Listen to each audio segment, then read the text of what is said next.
वर्णिवेशरमणीयदर्शनं मन्दहासरुचिराननं भुजं पूजितं सुरनरोत्तममुदा धर्मनंदनमहं विचिन्तये। આપણા આરાધ્ય ઈષ્ટદેવ હરિકૃષ્ણ મહારાજના ચરણોમાં પ્રાર્થના કરું છું. આપણને એક સંપ્રદાયને એક એવું સફળ નેતૃત્વ મળ્યું છે,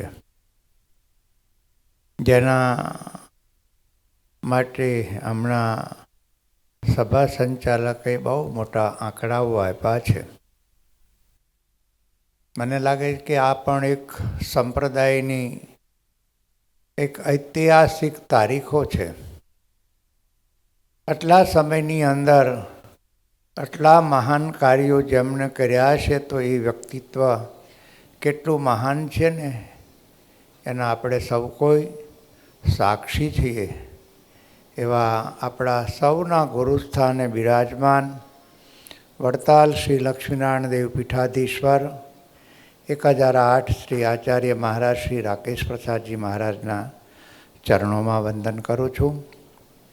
વડતાલ ટેમ્પલ બોર્ડના ચેરમેન શ્રી, વડતાલ મંદિરના મુખ્ય કોઠારી સ્વામી શ્રી દેવપ્રકાશદાસજી સ્વામી, સત્સંગ મહાસભાના પ્રમુખ પરમ પૂજ્ય શાસ્ત્રી સ્વામી નૌતમ પ્રકાશદાસજી સ્વામી, આપણા વડતાલ દેશના બહુ જૂના અનુભવી મહાન, જેમને વર્ષો સુધી આ દેવની સેવા કરી છે, એવા પૂજ્ય બાપુ સ્વામી, ગરડા જૂનાગઢ ધોલેરાના બધા ચેરમેનશ્રીઓ, કોઠારીશ્રીઓ, બધાએ અગ્રગણ્ય અહીંયા મંચ ઉપર ને સામે બિરાજમાન સર્વે મારા પૂજનીય સંતો, વડતાલ ટ્રસ્ટી બોર્ડ તેમજ વડતાલ દેશ અને અન્ય સ્થાનોથી પધારેલ આગેવાન બધાય મહાનુભાવ ભક્તજનો, અને આજે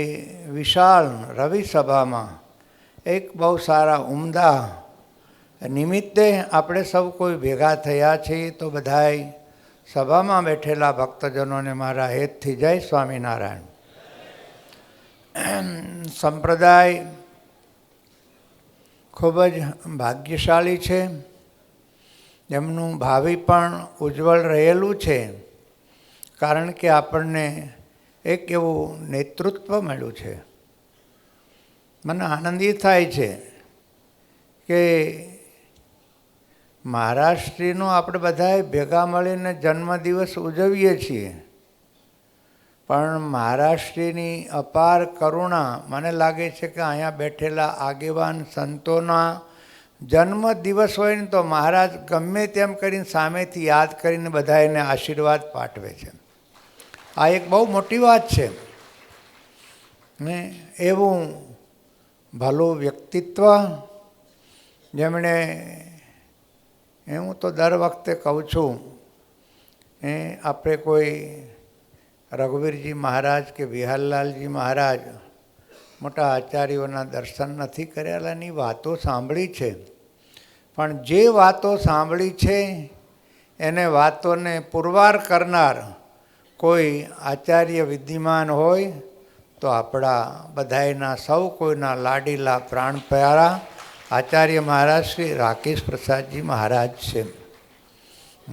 સંપ્રદાયની અભિવૃદ્ધિઓ અને મહારાજશ્રીના જીવનકાળમાં કાયમને માટે એમને આખા એમના ધર્મકુળ પરિવારને યાદ રહીને શ્રીજી મહારાજે આજે આવો દિવ્ય સંપ્રદાયની સ્થાપના કરી. મહારાજે અનેક સ્થાનોના મંદિરો કરીને પોતાના હસ્તે દેવોની પ્રાણ પ્રતિષ્ઠાઓ કરીને આપણે સૌ કોઈ એના ગઈ વખતના કાર્તિક સમયાના સાક્ષી છીએ કે 9 દિવસનો એવો દ્વિશતાબ્દી મહોત્સવ પણ મહારાષ્ટ્રના અધ્યક્ષ સ્થાને ઉજવવામાં આવ્યો છે. હવે પછી ધોલેરા, જૂનાગઢ ને ગરડાન અનેક ધામોના દ્વિશતાબ્દી મહોત્સવ, અને આપણને સૌ કોઈને આનંદ થાય કે શ્રીજી મહારાજે આપણા સૌ કોઈના કલ્યાણ માટે, આપણા સૌ કોઈની સુખાકારી માટે આ લોકમાં ને પરલોકમાં સુખ મળે એવા હેતુ માટે મહારાજે અહીંયા હરિમંડપમાં બેસીને જે શિક્ષાપત્રી લેખન કર્યું ને એમનું પણ આ વર્ષનું દ્વિશતાબ્દી વર્ષ છે. સાથોસાથ આવડો મોટો સંપ્રદાય દેશ વિભાગના લેખ કરી અને મહારાજે બે દેશના આચાર્ય પદે ગુરુસ્થાને આચાર્યની સ્થાપના કરી. એનું પણ આ વર્ષે કારતક સુધી એકાદશીને દ્વારે દિવસે દ્વિશતાબ્દી એટલે 200 વર્ષ પૂરા થાય છે. આ બંને દ્વિશતાબ્દીના વર્ષ આ વખતના કાર્તિક સમયમાં વડતાલ ટેમ્પલ બોર્ડ જ્યારે ઉજવી રહ્યું છે ત્યારે આપણે સાથે મળીને આ બે મહામહોત્સવ ખૂબ ધામધૂમથી ઉજવીએ. અને ભગવાન શ્રી કૃષ્ણ છે ને શ્રાવણ મહિનામાં પ્રગટ થયા હતા. એમાં આપણા આચાર્ય મહારાજ છે ને એમનો પણ જન્મદિવસ, એમનું પણ પ્રાગટ્ય છે ને.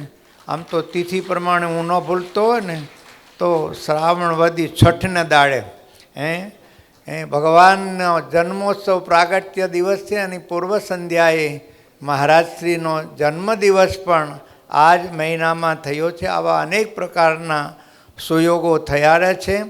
આજ તો અમારે ત્યાં અમદાવાદ મેમનગરમાં 49મું જ્ઞાન સત્ર ચાલે છે ને સવારમાં ત્યાં સભાની અંદર પણ મેં પૂજ્ય મહારાજશ્રી માટે જે કાંઈ વાતો કરવાની હતી કરી અને મહારાજશ્રીના તંદુરસ્તી ભર્યા દીર્ઘાયુષ્ય માટે અને વર્ષો સુધી આ મહાપુરુષની માર્ગદર્શનની જે સત્સંગની અભિવૃદ્ધિ થાય એના માટે સ્પેશિયલ અમે ધૂન પણ રાખી હતી. ને અત્યારે પણ હરિકૃષ્ણ મહારાજના ચરણોમાં પ્રાર્થના કરું છું કે પૂજ્ય મહારાજશ્રીને ભગવાન ખૂબ તંદુરસ્તી ભરવું દીર્ઘાયુષ્ય આપે ને એમના હાથથી અનેક કામો હમણાં વાત થઈ પ્રમાણે થયા છે ને વિશેષ થતા રહે એવી હરિકૃષ્ણ મહારાજના ચરણોમાં પ્રાર્થના કરી વિરમું છું. અસ્તુ. જય સ્વામિનારાયણ.